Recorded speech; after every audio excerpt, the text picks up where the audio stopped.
got this. The silence afterwards, and then good old Moss comes in and is like, good job. Really bolstering up the troops. No, okay, it was an accident. We were playing too roughly, blah, blah, blah. Let's get out of this as quickly and cleanly as we can. May the Force. The Force. The Force will be with you. Always. Welcome to Star Wars Uplink, your place for everything Star Wars gaming, the TV shows, and the movies. Each week, we dive deep into the topics you need to know about for Star Wars in the galaxy far, far away. Today, we're going to be offering our review of Andor, episodes 1 through 3, and I cannot wait. As always, I'm your host, Sage Goodwin, and I'm joined by Sydney Laurel. How are you doing? Hello. Star Wars, Andor, let's hop right in. Just you reconsider playing that message for him. Star Wars Andor. Cassian Andor. The galaxy far, far away has a new entry point and new flavor, offering new fans and old fans of Star Wars a little extra of the Star Wars spice for sure. A spice. Oh my golly goodness, do we have some Star Wars? There's a couple things I want to break down. One, I want to break down the story today. Two, I want to break down the cinematics. And 3, I want to talk about how this adds to the canon of Star Wars, and how does it take what inspired the original trilogy, the prequel trilogy, the sequel trilogy, as well as the spin-off shows like Mandalorian and Book of Boba Fett. Where does it fit in the broader sense of Star Wars is something that I want to talk about today. So let's jump right in with the story. And first off, goodness gracious, we're getting such a rich, deep, mature storytelling. Like, they're taking their time with it. Mm-hmm. They're saying, okay, the first 2 episodes, we're going to have a case study on how to introduce a character that you may know of from Rogue One, and then just take him to the next level. Yeah, I really appreciate just the time that they took to just talk it through. They show us, obviously. They walk us through where he's at now, where he was, and kind of they're putting us at point C, and then they go to point A, and then we follow it all the way through point B to get back to C. It's really cool. It's classic storytelling. And I think too, what I love is they kept with the spirit of Rogue One. Like, he gets into a scuffle with these 2 employees of this. Basically, the world that they're in is a scavenging world. So it's basically everyone that works there or lives there is pushing forward this company that is salvaging these massive, massive ships. That's what they do every day. So they go to this bar. Good gravy. We see a brothel in Star Wars. Yeah. Wow. In and of itself, crazy. He goes in. Andor's looking for his sister, which you almost lose that by the 3rd episode. Mm-hmm. Yeah. But the main goal, it seems, for this first season, possibly the future ones, but the main goal, at least set up in the first 3 episodes, he's looking for his sister. He's trying to find out where she went, what's going on with her. We see these 2 thugs. They're employees of this company. Higher-ups. Mm-hmm. Andor walks in, and he's greeted first. They don't like that. So after Andor leaves, he goes back, and they find him again. They start rummaging through his pockets, and he's like, oh, it's in the other pocket. Boom! It gets real quick. Mm-hmm. First off, one dude dies because he went a little too hard with his headbutt to his face. Which is a real thing. Yeah. Yeah, you don't mess with the nose when it comes to punching and... Yeah, so there's that side of things. And then once the one guy's dead, the other dude's like, no, okay, it was an accident. We were playing too roughly, blah, blah, blah. Let's get out of this as quickly and cleanly as we can. We're going to make some excuses. We weren't doing this thing. Okay, how can we get out of this? And then Andor is just, boom, dead. Mm-hmm. It's a little extreme. It is, but it suits the character. It's more gruesome than we see him in Rogue One, which makes sense. And it makes sense. This Andor that we see hasn't gone through the character development of Rogue One, because eventually by the end of Rogue One, he is this much more caring individual. So we see a broken man, or at least a broken down man, who is trying to do these jobs, get paid, eventually gets himself into the situation, looking for a sister. He kills 2 guys, and that sparks probably one of the best, villain setups ever. Mm-hmm. Like, instead of one person, he's fighting the establishment. He's fighting bureaucracy, because you have this, what is his name? Cyril Karn is the guy's name, who is just the most perfect person to play this role. Truly. And is such a great character in Star Wars because you see this guy, he is a brown noser. The only reason he is this, like, he is by the books. He's trying to do the right thing to him. And doing so is overcoming the older gentleman who is trying to keep things good for the whole company, to look good and keep the stocks rising instead of doing the right thing. So you have this character who is as motivated, if not more motivated, in what he believes is right. And then you have the rest of the cast, which is also like Andor, Bix, all of these other people that are basically the foundations of the rebellion, or eventually will be the foundations of the rebellion. They are in this situation. They are trying to do the thing that is right for them to get out of underneath the empire or the rule that they're in, or at least find a better life for themselves. So you have these two people that believe they are right. They are doing the thing that they are necessarily, or that they think they should be doing. It's fascinating to see them mess with like morality in it, just because, yeah, that's life. It's so real. Yeah. We have real characters in real settings making real decisions in the Star Wars universe. We have these characters that are set up. They have arcs. They're doing what's right for them with the information they are given. They don't know anything that we do. They don't know they're in Star Wars. They're just living their lives, and oh, it's so great because they make decisions that make sense for their characters. Friend of the podcast, Scout, had this really great thread on Tim, who is the pretty Scottish boy, as I called him on our watch through. Yep. Who Bix and Cassian apparently had a thing in the past, it seems. Definitely seems. Oh, yeah. 100%. Yeah. And then you have Tim, who's this character. I mean, he's doing the thing that feels right to him. He has his girlfriend. Really weird relationship there. Yeah, I'm not sure how that works. I don't either. Or how that came to work. But I also really like it because you have, like, she is definitely holding all the cards in this relationship, which is refreshing to see. Yeah. Because, like, you don't really see that portrayed in media all that often. Definitely not in Star Wars. Definitely not in Star Wars. So you see Tim is trying to make decisions that protect her, in the belief that, oh, hey, this dude is hurting my GF now. He keeps on coming in and going through and just wrecking everything that we've built up. So it totally makes sense for him to make the decision on calling in these people and reporting Cassian. Yeah, for sure. Totally makes sense. Do I still want to punch him? Absolutely. Oh, yeah. Totally. 100%. But that's what I love about that show is, like, yes, you want to punch him, but also, like, if you were in that situation, you'd probably, maybe not, make a similar decision with the information that you're given at the time. Yeah. I think something that they do so well, and at least in just these first 3 episodes, is that I already understand the community. Like, you just get it. Like, by the 3rd episode, you're like, yeah, this is fantastic. Like, I understand how this all works. I understand that the little ding, all of that is like, yeah, it's definitely like a warning call. And like, it's so good. I loved that feature of, like, all these people are going to come together. They're going to alert everyone else because they are the people. They are their community. They're the support group. They're going to come to everyone's aid. As you can see, Cassian, like, is friends with everybody, can help. They will help him. They'll cover for him because they value him as a member of their society. But he's starting to burn some bridges. Oh, definitely. And you see that by the end of it. Yeah. But he's also trying, he very, like, gently is trying to keep those relationships in bound. And when he does have to leave, he goes to all the people that he values and is like, hey, man, that's true. Appreciate it. I have this opportunity to get off world. I need to take it because if I don't, you guys are all in trouble. Yeah, I'm really doing this for you guys, sort of thing. So, yeah. It's good. It's good. Yes. He's still, you can totally see where he's still that little kid on that random planet, you know? Like, there's still this survival mode that he's in. And he's not, like what Daddy Skarsgård says,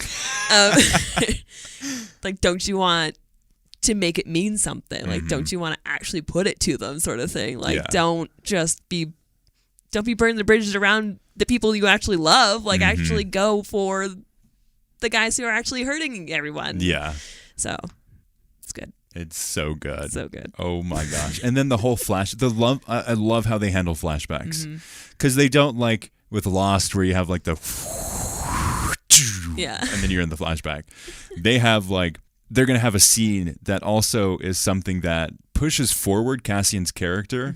And like, why is Cassian making these decisions? Well, look at the past and see what he did to get here. Oh my gosh. Yeah. And the fact that, one, we have a new Star Wars language, looks pretty awesome.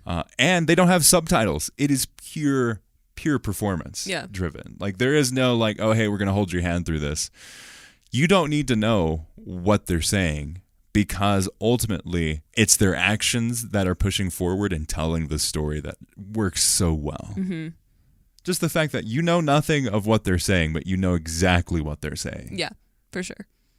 Amazing that those kids could do that. And like, beautiful. I take back my previous statement from last episode of no one from Disney can do anything with kids. Tony Gilroy can. Yeah. Tony Gilroy can say, hey, kid, you are a good actor. I'm going to put you in these scenes that are going to highlight you as an actor, and you're going to do great. Like, you just felt every single time that he punched one of the consoles of like, oh my gosh. Yep. So well done. And this show looks like a series of like concept arts. I know. Like the scene where he's looking over it's just Cassian looking, as a kid, looking over into this mine.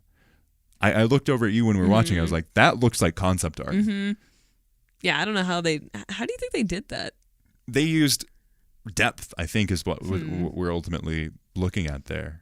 The composition. They actually composed their shots. They said, okay, this is the impact that we want to have. We want to make him seem, one, small, put him on the edge of this big precipice of this gigantic pit. Two, out of the ordinary, because he is going into the space that he knows nothing about. And then three, put him in the decision of like, here we are as a character.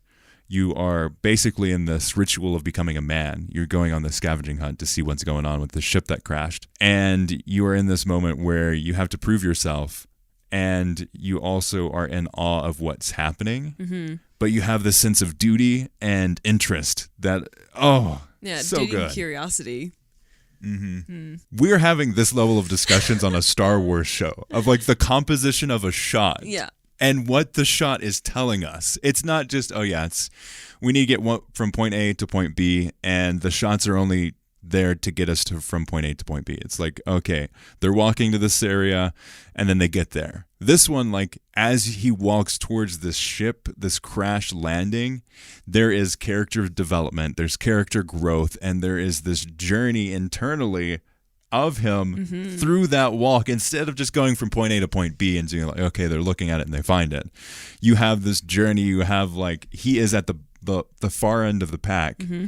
He's being led by all of these more mature, experienced kids, and he scatters behind. Like, he is delayed in where he's going, because he's not as experienced as them and is also interested in seeing what's going on here. And I think we're going to see that continue through the series. For sure. Oh yeah. I mean, what is his name? Do we have a name for Skarsgård?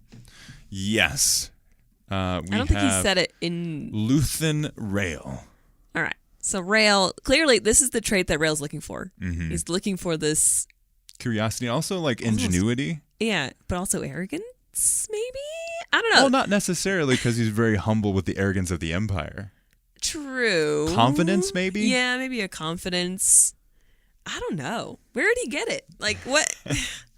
I think it's also interesting as like a deeper level of the political side of things, of which I also want to get into later when we talk about how this fits into the broader Star Wars universe. Had a really good discussion yesterday as we were recording this with a friend of the podcast and listener, Zanyu, on politics and Star Wars and that kind of stuff. But like, also you have the underlying story thread of these outsiders coming into this native planet and then also taking one of the natives out of that situation to save him. But also at the same time, you're also destroying everything he knows about his life. Yep. So there's that side of things too. Yeah. I love that. Pretty much the first thing that the head of, I don't know, the company, manager guy. Yeah, the head manager guy. I love him. that. Yeah, I love that he points out and is like, "Did you do something to your uniform?" Because that was like the first thing I saw. It was like, oh my gosh, that was very tailored. Like, you did something to that, bud. And he's like, light tailoring. I'm like, oh my gosh. And it just totally speaks to his character. Like, oh, yeah, absolutely. Someone who takes that much pride in their job. I mean, this is like a micro to the macro of like what the world is doing like right now. So it's really cool that we're getting this start as far as like. And just the visual storytelling of like, even down to his suit, you understand this character. Yeah. They didn't just throw him in some baggy suit because he would never do that. He would get his suit tailored. Yeah. He takes his job so seriously. But also, hey, you could start working in Star Wars pretty easily. Yeah. My work transcends different both universes and galaxies far, far away. Excellent. I'll just have to relearn probably the machines that they use. But that's fine. Easy. Once you've used one, I mean, how hard can it be? But even the idea that you could get your thing tailored, that's great. I love seeing that in Star Wars. Yeah. Like, what? I also love how they call him out and they're like, have you ever been there? No, what does that even matter? Yeah, it's good. Yeah, he's just like, he is so by the books, but doesn't understand how real life works. Like when he's in the field, even down to the point where he leads this mission. The one dude who is another Scottish man, I believe, Sergeant Linus. Oh, what is his name? Sergeant Linus Mosk is his name. We see a swear word from him. Wow, we got swear words in Star Wars now, which is great. And he's like hyping Cyril up. Like he's just like, yeah, buddy, great chat there. Like that was such a motivating message, even though like he's pulling the strings and he's trying to move forward in his ranking or like understanding or value in this company. It's so great. Yeah. And then Cyril doesn't even realize it. No, yeah, he's so like blind and like focused on the thing at hand. It's great because it's great to see him thinking like what it is that he knows he has to do and like what the right thing to do is, but just how, I don't want to say incompetent, but inexperienced, like, just how he just doesn't actually know. Like he's just like suddenly put in this position that he's always wanted, but has no idea how to like do that. He didn't even know how to make a speech. Like, come on, bud, you got this. The silence afterwards, and then good old Moss comes in and is like, good job, really bolstering up the troops. Like. Yeah, everyone really needed to hear those words. Yep. So you have this incredibly motivated Imperial manager, assistant to the regional manager. Pretty much. I'm assistant regional manager. I should know first. Assistant to the regional manager. Yeah, okay. He's the Dwight of Star Wars. Yep. Yeah. You have him that is going through a round and is like doing all this. One, his boss said, don't do this. 2, he's playing detective, and 3, he's also has no experience, and he's even like, should I go out into the field with this? I think it's a perfect thing to do, sir. Yeah. And then they lose so many people. They do. It's like, man, you were trying to find out who killed 2 people, and you probably lost like 5 or 6 of your own soldiers. And a plane. That was actually something I wanted to point out too, though, was just how similar those planes were to, or ship was. I think they're the LAATs. That'd be the time frame where they're like transitioning over from the Clone Wars almost. Well, I liked how they kind of alluded to it. Definitely different in many, many ways. But I like that it was like the same shape. And so we're like, oh, yeah, this is just like the next couple, like, yeah, you can start to see the middle ground of in between like what they use in the Empire and then what they used in the Clone Wars. Very cool. Yeah. Really appreciated that. So good. And I also, switching gears, now that we take that, We talked a bit about the storytelling, how people in the story are set up for their own character arcs. You have the lovely droid, which is awesome. You have the mom, who's just so... she's cool. So great. Also, Petunia from Harry Potter. We were watching, I was like, Sydney's like, that looks a lot like Petunia. Looked it up. It's like, do you know why? I'm like, no. It is! Harry Potter and Star Wars merged together. And you have like these people that are going to play parts to it in the future. Like they're definitely going to have some piece to play as we go forward in the story, but they haven't had their spot yet. I think that's good. Then going into the cinematography, the videography, all of the actual composition is just next level. It's something we have not seen in Star Wars that is really raising the bar for what we can expect to see going forward. I use this analogy. It was like Mandalorian season 3. Tony Gilroy chucked a grenade into their room, closed the door, and was like, "Okay, guys, have fun." Good luck I just raised the bar for expectations of what a Star Wars show can be, and anything less than that will now get pointed out. It's like, okay, this is what Star Wars shows are going to look like. If you look at Book of Boba Fett, okay, yeah, that looks like The Mandalorian. You go to Obi-Wan, which just looks... definitely not as good as the Book of Boba Fett, but also on the same level. It's like, okay, yeah, this is definitely a TV show. This one, Tony Gilroy was like, yeah, we're just going to go in and make the best looking Star Wars thing that has ever been made. And also, all of you guys, take a look here. We're going to start filming season 2 in November. Get wrecked. Hey. Very Blade Runner-esque. Blade Runner is my favorite movie of all time. I love it so much. I love the atmosphere. I love the music. I love the composition. I love the film. I love the cinematography. Everything about Blade Runner. I've watched all of the different cuts and the behind the scenes. I love that movie so much. And this has such a clear grasp of one, taking influence of something like Blade Runner, all the way down to the music and the opening theme. Oh my gosh, that opening theme. Oh my goodness. Woo! I didn't know what was happening. I was just like enthralled. I could not stop looking at it. Yeah, when it like, first came up, we're like, what? Oh, we were just like gosh. Dead silence. I'm pretty sure both our jaws were open. Yeah. We're like, we're just like getting absorbed in the universe. There's a quote about filmmaking that in the opening scene you can tell whether or not a filmmaker knows the story that they're going to tell. Tony Gilroy knows the story that he's going to tell. He knows where to start it, and he knows where it's going to end before he even begins. He knows there are only going to be 2 seasons. He knows the story, he knows the end point, knows where he wants to go. And now it's a matter of, okay, how can we showcase this character, start one place, and then ultimately see him grow into the character that we'll see in Rogue One?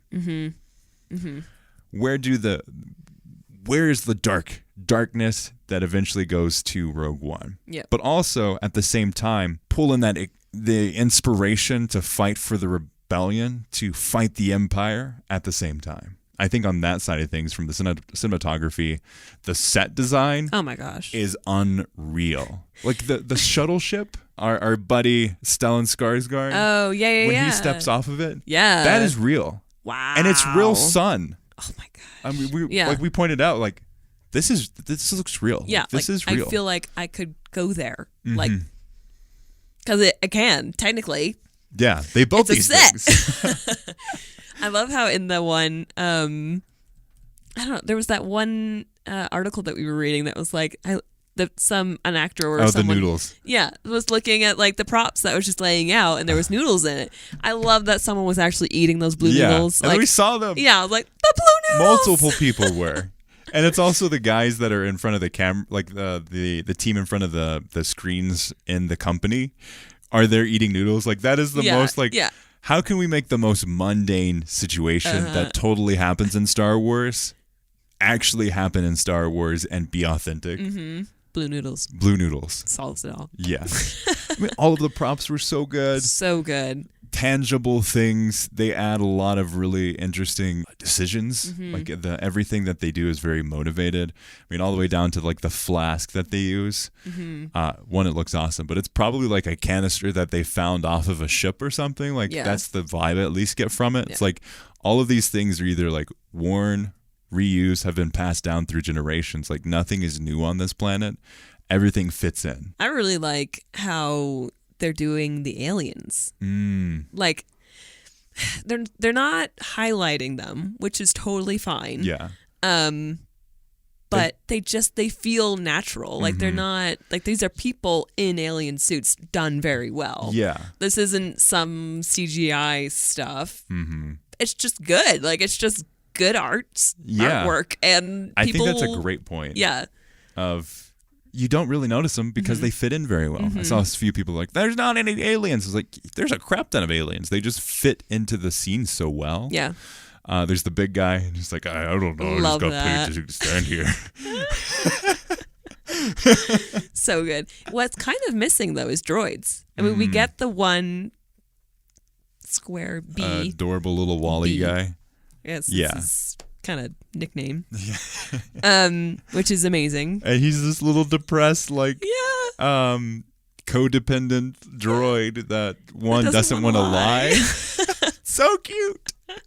But like I haven't really seen too many others, which is really interesting for like a mining community. It's very heavily based on the workers and not on. I wonder if it's something like to do with price. Like in universe, it's cheaper to have these people that raise and live on this planet than it is to go through and build a bunch of droids. Because the most that when I think of like a lot of droids on a planet, I think of like Tatooine, this high, like, I don't know, density trading and like black market sort of stuff. Like that makes sense. Yeah. So really, you have this port that like everything's going through, and then this planet, like nobody really goes there at all. Yeah. Yeah. There's already something there to be like they're mining. Yeah. But even that point, like this story, you have a clear understanding of there's a reason for the decision that there aren't droids on this planet. Yeah. Yeah. Now, are they mining or are they like salvaging? They're salvaging. Oh, okay. So they're taking these big crashed ships or whatever, and they're taking them apart to use for parts or whatever. Yeah. They actually use one of the same lifters that is in Fallen Order on Braca. Yeah. So they use the same technology there. Nice. So I would imagine it's one because of how the variance in ships that they would have to do, the adaptability of humans or aliens, and just the cheapness. Because they're not paying these people very well. No. Gotta turn up the heat. Which is also very nice. I love that. This is a chillier planet. Like this isn't a sand planet. I am getting some sand vibes, but you're consistently reminded that no, it's cold here. At least in this season, perhaps. Yeah. But cool. Yeah. Just yeah, I didn't even catch that. Yep. I also want to let's have a discussion on how this fits into the broader world of Star Wars. Because I think this is one of those things that like you look at and you're like, man, is this Star Wars or is this just like a really good story in the sci-fi setting? Some people complain about that. It's like, oh, there's no Easter eggs, blah, blah, blah. We talked about that before. Not going to touch on it here. But does this fit Star Wars? Is this destroying what George Lucas built in the beginning? I don't think so. I think it's building on top of the decades of foundation that was built on Star Wars and evolving. It's taking what maybe George originally intended, maybe not, but using the setting of Star Wars to tell these deeply personal stories that have been, like, we've had personal stories, but not to the level of grit and reality that this is. Like, these are real people in Star Wars. Like, this is what their daily lives are like. And it also adds to the backdrop of what Luke, Leia, Han are fighting for. They're fighting for these people to have more freedom on their planets.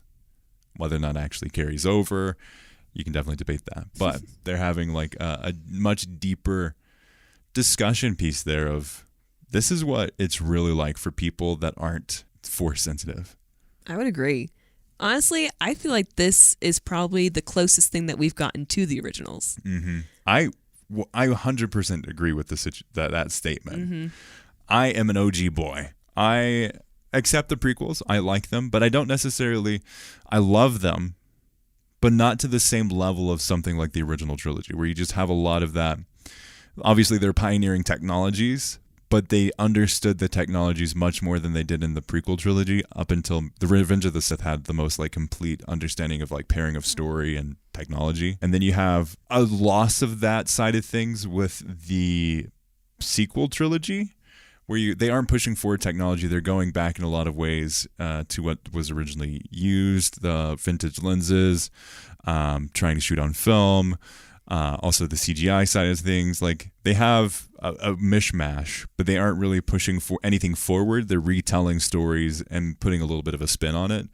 This is a new story set in an old world that has definitely been told, but not in the way it's been told here. It's almost like if the prequels or if the originals were like innovative, like as innovative as they are, I feel like the prequels just try to harness the innovation. So I feel like they just focus more on like the innovation, like it's technology for technology's sake instead of purely story. Yeah, I feel like that was more of like compared to what we have now with Andor. It's like, okay, we know what technology can do now. Let's focus and really put the love in that Lucas film or George Lucas would have done. It's like we're focusing more on the story, using the good technology already that we know. Yeah.